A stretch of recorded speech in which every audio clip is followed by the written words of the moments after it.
Baik, Assalamualaikum warahmatullahi wabarakatuh.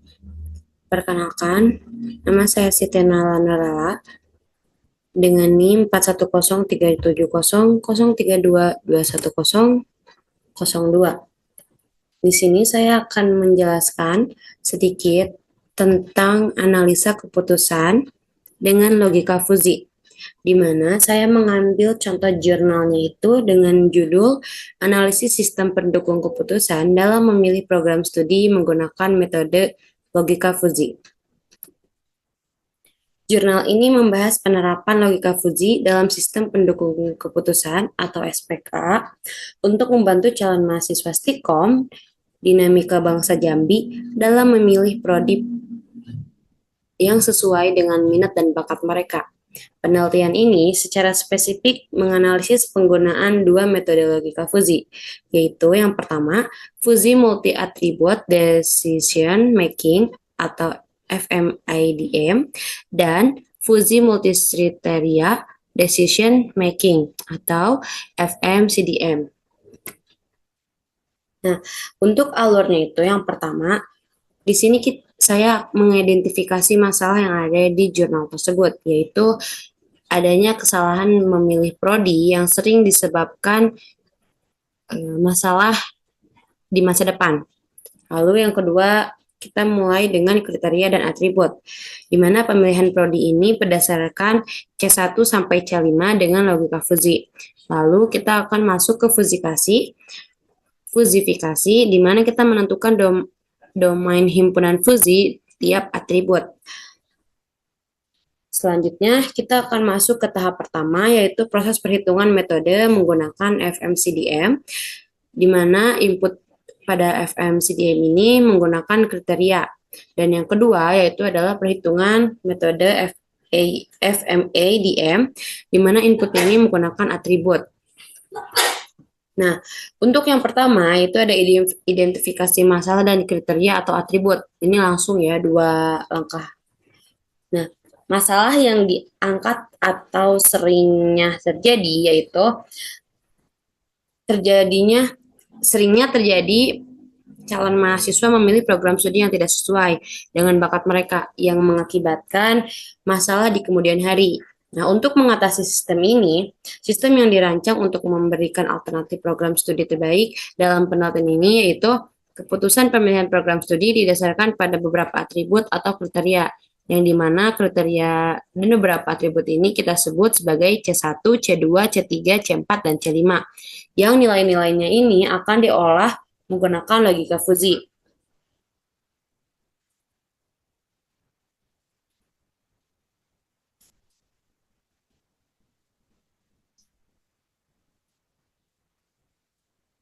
Dalam memilih jurusan program studi itu kan tentunya akan dipengaruhi oleh beberapa faktor, entah itu faktor internal ataupun eksternal, di mana faktor internal ini berasal dari calon mahasiswa sendiri.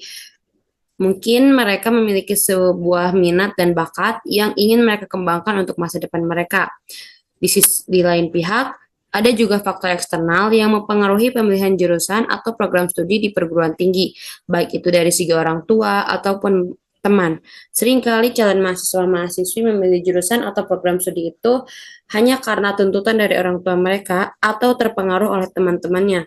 Hal inilah yang menghambat calon mahasiswa-mahasiswi itu untuk berkembang menjadi civitas yang baik.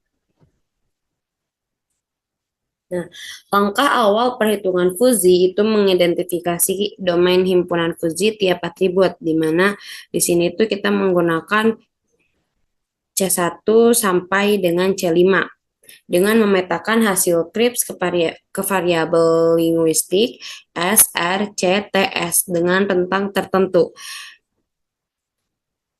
C1, 2, dan 5 berbagi domain yang sama, sedangkan C3 dan C4 itu memiliki domain yang berbeda. Detail fungsi keanggotaan ini tidak akan ditampilkan, hanya rentang nilai tiap variabel. Meskipun fungsi keanggotaan spesifik, misalnya segitiga disebutkan akan digunakan, detail kurva tidak ditampilkan, melainkan tetap hanya rentang nilai untuk setiap variabel linguistik.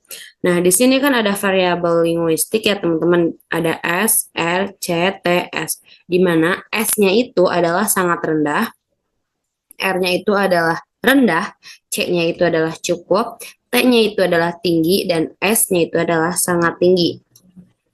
Nah, di sini kita masuk ke analisis yang pertama, yaitu analisis dengan metode fuzzy multi-attribute decision making atau FMADM.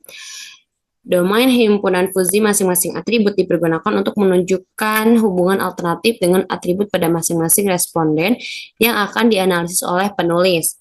Berikut tentang nilai untuk setiap variabel linguistik.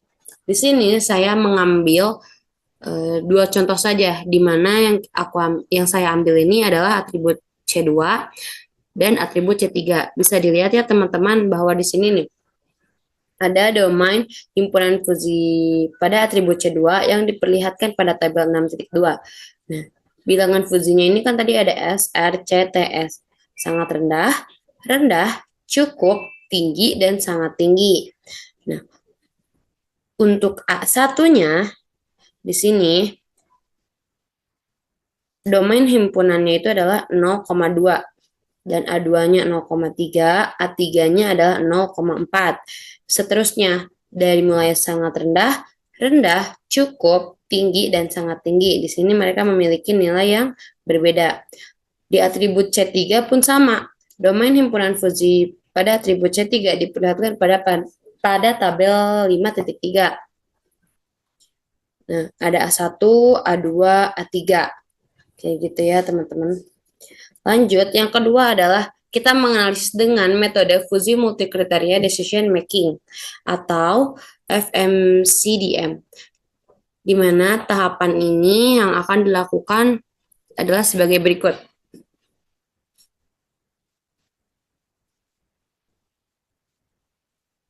Pada tahapan analisis FMCDM, ini secara terperinci rincian perhitungan matematisnya mendalam tapi tidak disajikan.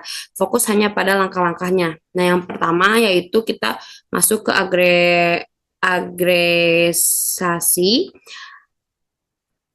indeks kecocokan fuzzy. Nah, ini kita bisa lihat nih di tabel 6.6. Ada indeks kecocokan untuk setiap responden, di mana SB-nya ini adalah kecocokannya itu kan SB, B, dan C. Nah, kita lihat nih di A1, alternatif 1, alternatif 2, alternatif 3.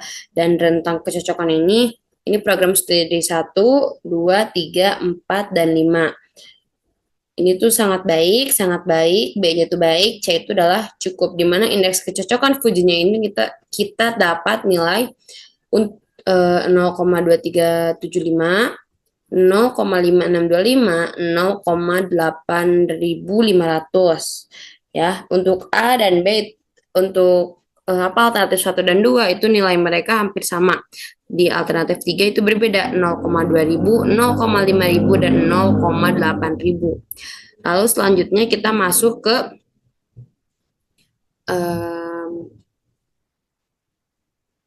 nilai total integral pada setiap alternatif, di mana alfanya itu 0,4000 untuk alternatif 1, alternatif 2, dan alternatif 3. Kalau misalkan 0,5, ini alternatif 1, 2, dan 3, dan seterusnya. Kesimpulannya, dari kedua metode itu, FMADM dan FMCDM dapat memberikan alternatif terbaik dalam pemilihan program studi. Yang kedua, meskipun memberikan output yang sama, perbedaannya terletak pada istilah input. Seperti yang dijelaskan yang pertama, yaitu FMADM menggunakan atribut, sedangkan FMCDM itu menggunakan kriteria. FMCDM dianggap lebih baik dalam memberikan alternatif terbaik karena mampu memproses bagian data yang tidak dapat diproses oleh FMADM pada tahapan normalisasi matriks keputusan. FMCDM juga memberikan hasil analisis yang lebih teliti karena menggunakan 3 derajat keoptimisan, yaitu alpha, untuk menyeleksi alternatif yang optimal. Sedangkan FMADM memiliki tahapan analisis yang lebih sederhana sehingga lebih mudah dipahami. Nah, sekian dari penjelasan saya tentang metode logika Fuzzy menggunakan dua metode langsung yaitu FMADM dan FMCDM yaitu Fuzzy Multi-Attribute Decision Making dan Fuzzy Multi-Criteria Decision Making. Mungkin jika ada saran dan tambahan dari teman-teman bisa dimasukkan ke dalam komentar ataupun pertanyaan-pertanyaan yang mungkin nantinya bisa saya jelaskan kembali di komentar juga. Sekian dari penjelasan saya. Mohon maaf dikarenakan banyak sekali kejanggalan dalam pembawaan saya dan banyak sekali juga kosakata yang mungkin kurang baku ya teman-teman. Terima kasih sudah mendengarkan dan menyaksikan sampai akhir. Terima kasih. Wassalamualaikum warahmatullahi wabarakatuh.